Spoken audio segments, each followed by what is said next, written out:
الحمد لله والشكر لله، الحمد لله والشكر لله. أزكى صلاتي وسلامي لرسول الله، أزكى صلاتي وسلامي لرسول الله.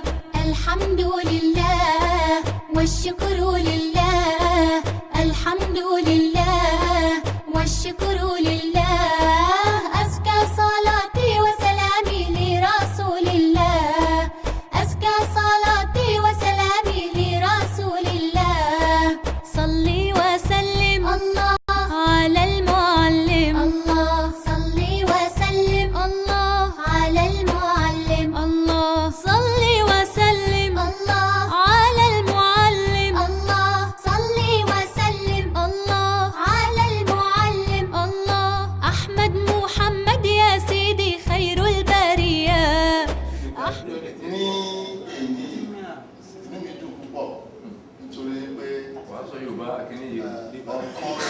ọ̀kan nínú wa tó jẹ́ ọmọ bíbí ìpínlẹ̀ Èkó yìí tí kì í ṣe àkàtọ̀. Here is a medical doctor trained. Kì í ṣe fake o. Here is an engineer, civil engineer. He had masters in engineering, BSc in engineering, still went and studied medicine. Imagine the number of years. Ẹ̀yin ọmọ kékeré ayé báyìí tó bá ṣọdún máa ń péré bẹ́ẹ̀sì ní complain ó ti pọ̀ jù lọ́ṣẹ́ masters and no fẹ́ owó díẹ̀. So it is inspiration pé a ní ìmọ̀lá àwọn ẹgbẹ́ pé apart from ìmọ̀ kéwú onímọ̀ òwe. In addition, he's a grandfather. Yes, because he was born in November 1965. Ẹ̀wọ̀n tẹ́ bá ti ṣe wàhálà àwọn ètò àti ti community tó di dandan ó ṣòro rẹ̀ kì í ṣe tẹ́ bá wọ Obama bó ṣe rí sìn ìgbà tó gbóná yẹ bó ṣe rí sìn stress wọ́n ṣiṣẹ́ ìlú yìí. So ẹni fún tẹ́ bá rí lórí bàbá tó jókòó yìí lórí àjọpẹ̀ tó jókòó yìí ìmọ̀ ní eléyìí ṣọ̀rọ̀ pé bóyá ṣe fi ìmọ̀ ní. And I want us to tap into his knowledge. We are going to give you his number because of his strategic position in the society. Born and bred in Lagos, from Lagos Island. So kì í ṣe àbátọ̀ ẹ̀kọ́, àwọn tó dé gbogbo ọmọ ìtọ́lẹ̀ kàwé, wọ́n dàbà tó ìkúṣe, wọ́n dẹ̀ tó ìkúṣe. Ó tẹ̀ bàjẹ́ sí, àtẹ̀lé kékeré bàjẹ́ ìgbàta àwọn ọmọ ìkórè. He's a senior lecturer. He's Department of Community Health and Primary Care, College of Medicine, Unilag. So that's where he is currently. I don't want to bore you with so many places he has worked. He has published so many books. He belongs to so many bodies. Like I start mentioning all these things which are below the decade. Between 1965 and now, he has achieved so many things like this. And that is the truth. When you are agile and you are active and you are focused, you combine so many things and you achieve all of them, not waste about it. So our youth, our sons and our daughters, here is a typical example of a Lagosian that has occupied himself with something meaningful, not with cocaine, not with airboyism or whatever, and has proved to the world that something good and better can come out of Lagos and come out of Nigeria. His name is Dr. Abdul-Hakeem. Actually, what is Abdul-Hakeem meaning is a Muslim. And when you look at the topic I'm going to discuss today, it's not just going to tell us about the medical aspect of it, Islamic aspects. Look at, if you are a Muslim, these are the ways you can control birth and lives. And medically, these are the ways so you can just oppose the two. And you are better informed. So it is my rare privilege to call, before I call him, he attended schools across the country, from Unilag to Usrah University in Sokoto. So I'm not surprised when he starts speaking outside to Unilag. So many places you studied here and there, and it is expected when your field goes across and you are doing community service, you are involving in people and then assisting people here and there every day. So I will give you his number, our mothers and our fathers. If there is any issue that you want to raise later, you can call him. The way you call him, please don't forget criterion, companion criterion. Once you see that, you will know. I will be able to connect and be willing to. It's a very gentle and accommodating person that is ready to assist any one of us anytime, any day. His number is 070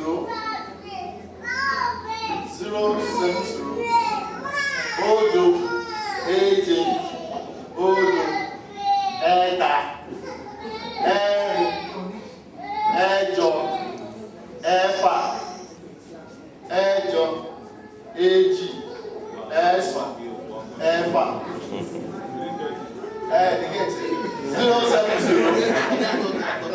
070 348 68296. 070 34868296. That is phone number. So it's my pleasure to introduce to you today Dr. Abiola Abdul-Hakeem. Well, one of his achievements that we cannot rub on the mud is that he was the former president of MSS Lagos State Area Unit, coordinator. No, I'm coming to that too.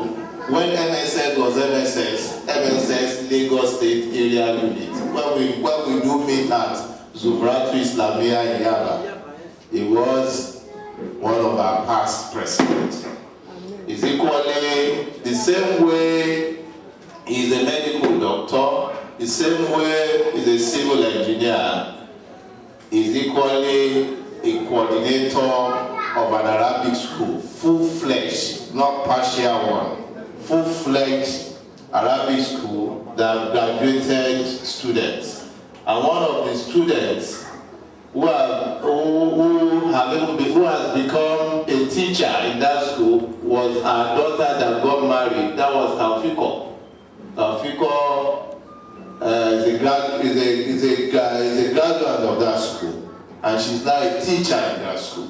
That to show you how old the school is, how it is good to combine so many things. It does combine so many things, and that's why we do ask for profile.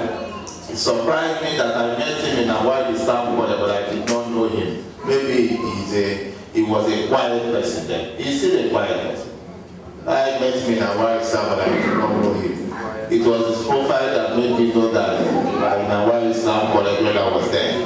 So you were there till 82, I was there till 84. So it's surprising that I don't get a pattern of what I know so.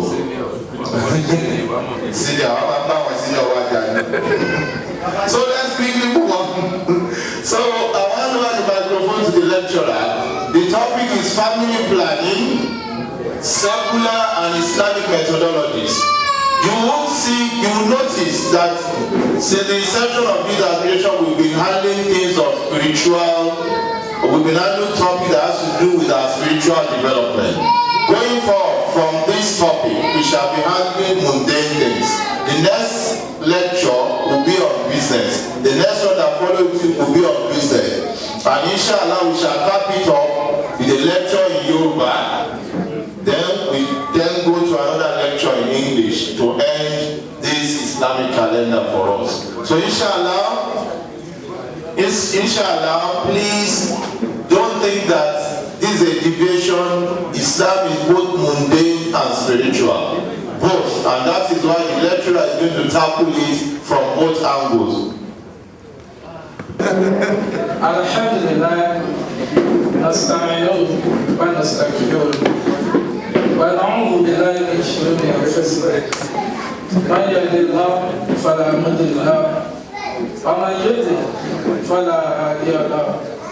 واشهد ان لا اله الا الله واشهد ان محمدا عبده ورسوله ارسله بالحق بشيرا بين يدي الساعه من يطع الله تعالى ورسوله فقد رشد ومن يعصيهما فإنه لا يدل إلى الأبصار لا يدل الله تعالى شيئا. أما بعد، السلام عليكم ورحمة الله وبركاته. وعليكم السلام ورحمة الله وبركاته. I seek the protection of Allah against Shaitan, the accursed, and then I begin in the name of Allah, most gracious, most merciful. Praise be to Allah.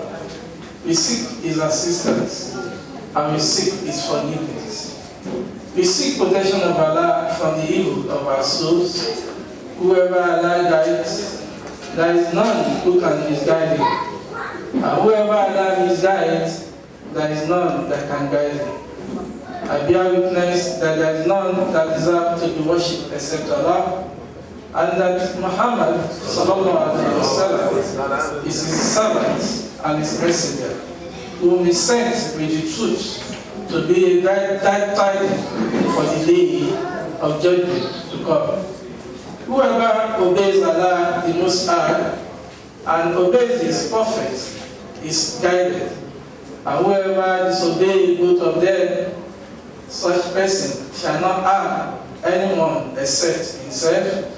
He cannot harm Allah the Most High. After that, I greet you all with the best of greetings, that the peace and blessing of Allah be upon you all. Amen. The topic which I have been asked to discuss is family planning, secular and Islamic methodologies. So the outline of my discussion is going to be, I'm going to deeply define what is meant by family planning from the medical point of view. The debate talk on the human development from conception to birth. Then I will briefly mention about the various birth control methods. Then I will talk on the Islamic perspective on childbirth, and I will round up with the views of scholars on a few of the birth control methods. According to the World Health Organization expert committee, they said family planning is a way of thinking and living adopted voluntarily upon the basis of knowledge, attitudes, and responsible decisions by individuals and couples in order to promote the health and welfare of the family group and thus contribute effectively to social development of a country. If I agree with you that when you look at this definition, you are going to be lost about what you are already thinking about family planning. Because as a family planning is a way of thinking, oh, okay, I'm a Muslim, I think I'm a Muslim, of living, okay, I live well, I have knowledge, I have attitude, okay, I'm married, I want to promote the health. So it does not talk anything about what I believe we are expecting. So when I saw this definition, I said, wow, perhaps what I'm thinking about is not what they want me to talk about. Maybe those who formulated the topic have this definition in mind. So I have to scout further. Maybe I can find another definition. And fortunately for me, I was able to see another definition by the World Health Organization. It says that family planning refers to practices that help individuals or couples to attain certain objectives. A, to avoid unwanted births. B, to bring about wanted births. C, to regulate the interval between pregnancy. D, to control the time at which births occur in relation to the ages of the parents. And E, to determine the number of children in the family. When we look at these objectives of what family planning is all about, and what I think I'm supposed to talk about here again, I got lost again because all I believe is that we wanted to prevent pregnancy. But B says I wanted to think about births. So that means I have to be talking about how you can get pregnant, the various drugs you can use, when you can get pregnant, when you cannot get pregnant. But I assume in my mind that B is not part of what I'm supposed to talk about today. If that is so, Then, what I'm going to talk about will be based on a modified topic for this discussion. It's going to be Islamic perspective on birth control methods.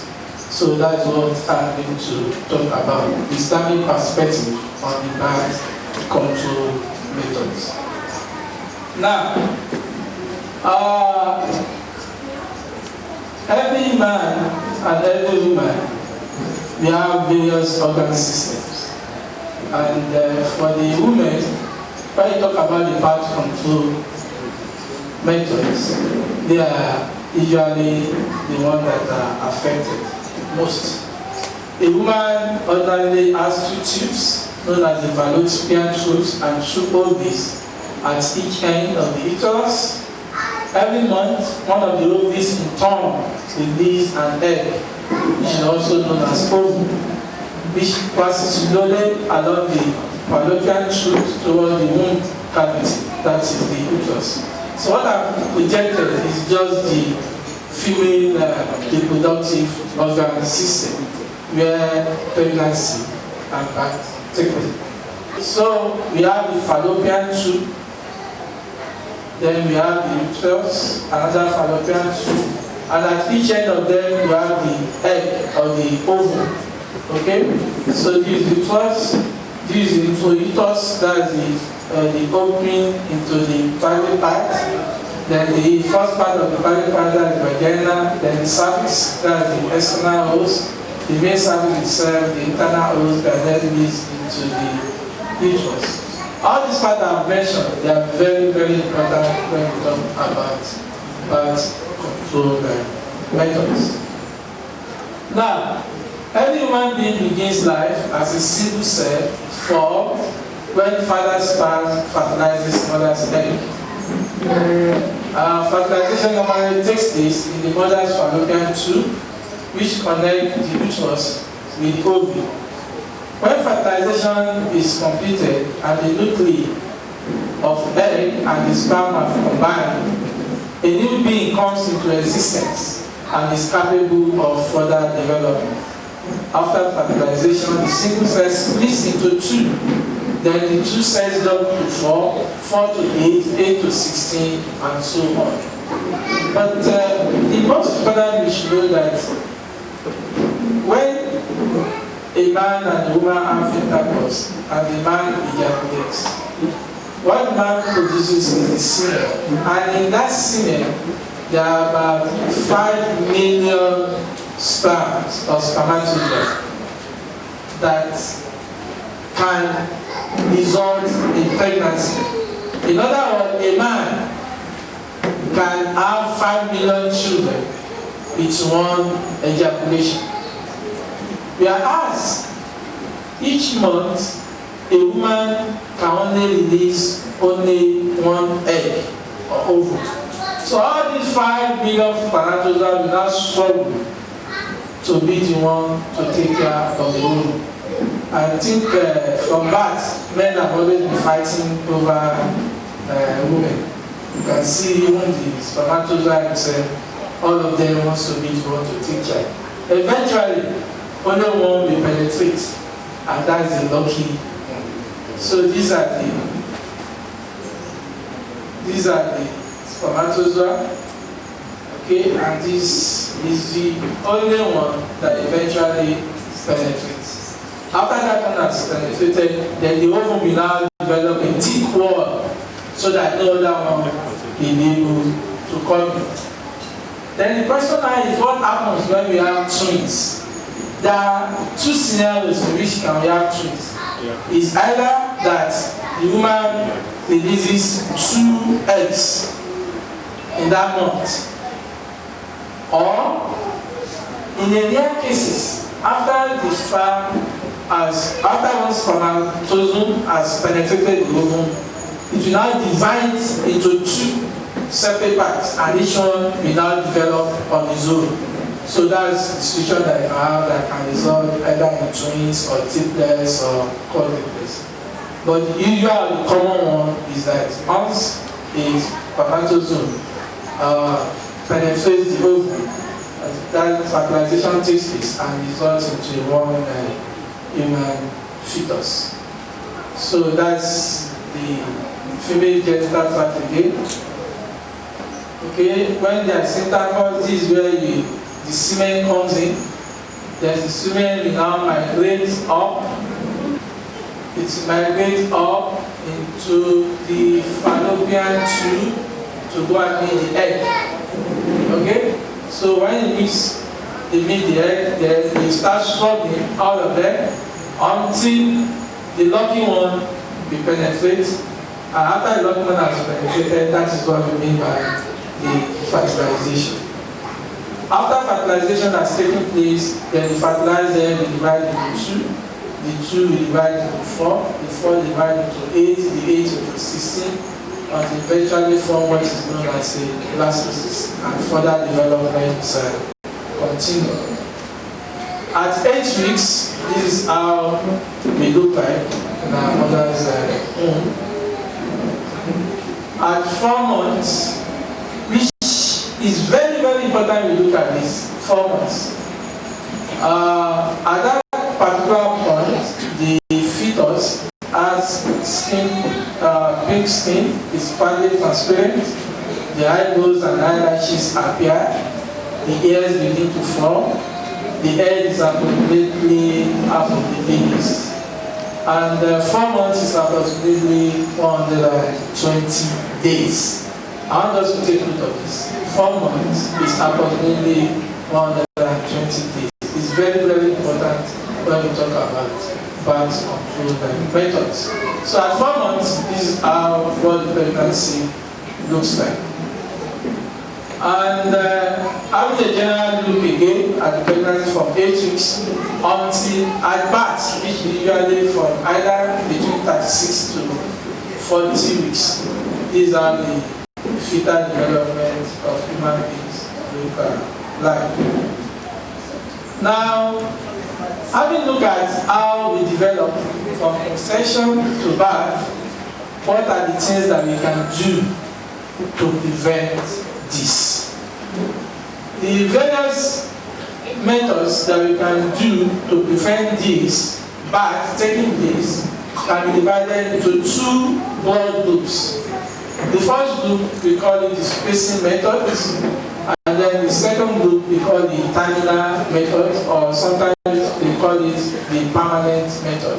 While the spacing method, sometimes they call it the temporary method. Within the spacing method, we have about 6 varieties. We have the natural methods, we have the barrier methods, we have the intrauterine devices, we have the hormonal methods, we have the post-conceptional method, that is after pregnancy has taken place. The methods that you can use. Then we have the birth control vaccine. Then the permanent or the terminal methods, we have the male sterilization and then the female sterilization. For the natural methods, as subdivision, we have abstinence, when you just decided that you are not going to have intercourse.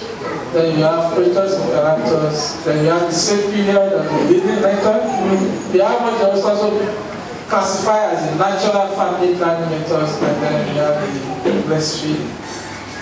Now the abstinence.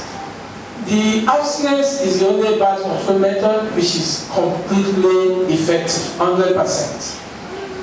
You don't have intercourse, then pregnancy cannot come. The only one that was pregnant was me. And after that, Allah don't do anyone again. And see that you did not prophet again after the prophet Muhammad. So if you are pregnant and you are now saying it's by miracle that maybe, then you are going to doubt it. So it is the passion of natural force that is abstinence and is liable to manifest in other directions such as temperamental changes and even nervous breakdown.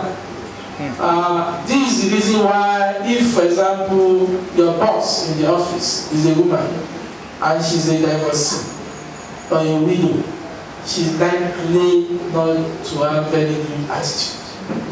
Because if she's not having intercourse outside pregnancy, outside marriage, she's likely to be the source that you are not going to like to work with. Yes. And this just brings to our attention for those of our members that are widows. So there's need for us to make sure that this challenge is taken care of. Because the way Allah has created us is to have intercourse, and without it, there's going to be some changes in the way we behave and the way we do things. It's natural. Then the second natural method is the coitus interruptus, which is also called the withdrawal method. Here, during intercourse, the male will withdraw before ejaculation. The disadvantage of this method is that the coitus secretion of the male may contain sperm, and even a drop of semen is sufficient to cause pregnancy. That even before you withdraw, there can be some things that can come out from your male organ, and that thing may contain the spermatozoa, and that can result in pregnancy. So the slightest mistake in timing withdrawal again may lead to the position of certain amount of semen. But sometimes we find it difficult because it's at the time when the ejaculation is coming, that's when the enjoyment is at its peak. And so now withdraw, let me enjoy now, before you know it, you have ejaculated. So it's also liable to failure. Then the set period is also known as the Leydig method, or also known as the calendar method. This is based on the fact that ovulation occurs from 12 to 16 days before the onset of menstruation. Ovulation is what happens when a woman releases egg from her ovary. It is the egg that becomes fertilized and results in man. So that happens once in a month. Okay, and this occurs between the 12 and 16 days before the onset of menstruation. So the days on which conception is likely to occur are calculated as follows. So the shortest cycle, the minus 18 days, gives the first day of the fertile period. Then from the longest cycle, the minus 10 days, this gives the last day of the fertile period. So for example, if a woman's menstrual cycle varies from 26 to 31 days, because usually the menstrual period is not always constant, it can vary. Okay? So once a woman has been able to ascertain period, that's why we call it period, it's between interval. So let's say between 26 and 31 days. So the fertile period during which you should not have intercourse will not be from the shortest one minus 18 days, that is the 26 minus 18, that will give us 8. And then from the longest period, that's 31 days, that is 31 minus 10, that will give us 21. So that means that between the 8th and the 21st, she is likely to get pregnant. That if she starts menstruation today, that's the first day. Okay? So, first day, second day, third day, 8th day after she has started menses, that's her ovulation period. So those are the days that she's likely to get pregnant, up to the 21st day.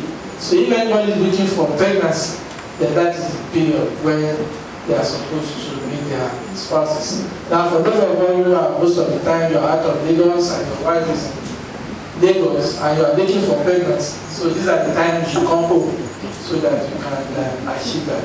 Now if calculation is not possible, then it is said that the couple should avoid intercourse from 18th to the 22nd day of menstrual cycle, counting from the first day of the menstrual period. That if you have the menstrual period is very irregular, or you are having menorrhagia, that excessive bleeding, so then you have to avoid intercourse between 18 and 22nd day of the menstrual cycle. Now, this method is however not applicable during postnatal period. Postnatal period is after the period that follows the childbirth. During that period, then this same period does not apply, because at that time, a different physiological process is going on in the mother that I just gave you. Then the natural family planning methods. conventional family method is applicable to three methods. One we call the basal body temperature method, the cervical mucus or the beginnings of the ovulation method, and then the symptomatic method. The basal body temperature method, this is based on the fact that there will be a rise in body temperature above the normal by 0.5 to 0.3 to 0.5 degrees at the time of ovulation. So this can be used by those who have been monitoring their normal body temperature. So when there is a rise in normal body temperature, then you know that you are ovulating. So the temperature is measured before getting out of bed in the morning. Because if you are already getting out, you are already busy doing some activities. The body temperature is likely to have risen as a result of the activities that you are doing. So those who want to use this method have to measure their body temperature daily in the week. Then we also have the cervical mucus or the billions or the ovulation method. This goes that on the fact that at the time of ovulation, the cervical mucus become watery clear, the semi-raw egg white, smooth, slippery, and diffuse. What I love egg white is that if you take an egg, for example, there is a yellow part and there is a transparent whitish part. So the mucus or the secretion on the female part during the time of ovulation, it be like that whitish, that transparent one. So you can also use that to know whether you are ovulating or not. Then the symptomatic method, this one combines the temperature method, the cervical mucus, and then the calendar method that you have mentioned. If we combine all of them together for us to be able to determine whether we are ovulating or not. However, this method can fail. Then the other one is breastfeeding, that is lactation. Lactation prolongs postpartum amenorrhea and provides some degree of protection against pregnancy. No more than 5 to 10% of women conceive during lactational amenorrhea, and this risk exists only during the month preceding the resumption of menstruation. Once menstruation returns, continued lactation no longer offers any protection against pregnancy. By 6 months after childbirth, about 20 to 50% of women are menstruating and are in need of contraception. Breastfeeding is like what I would call like Viagra. Because it's actually not a contraceptive method, but you don't find that it provides a means of birth control. That's why if you read the book of Hadith, there is no point where any of the Sahaba used breastfeeding as a method of preventing pregnancy. Just like Viagra was a drug that was meant for people who have heart disease. But now find that those who have heart disease, they have more erection when they take the drug. So that's like, okay, this one can also do this. So that's why Viagra now became the drug that is used for intercourse. And that's why those who take Viagra, for example, if they take too much, have cardiac arrest because it's going to make the heart, it's going to work on the heart apart from having the aphrodisiac effects. Then we have the barrier method. The aim of this method is to prevent the sperm from meeting the ovum. Just as projected, before pregnancy can take place, the sperm has to go and meet the ovum. So what we now do if you don't want to get pregnant is to prevent that process from taking place. The barrier method also reduces the risk of sexually transmitted diseases and cervical cancer. For example, if the wife or the husband has HIV and the wife does not have HIV and they still want to remain together, then they can be using the barrier method when they are having intercourse. So it includes some physical, chemical, and combined methods. That is, they are classified into barrier methods.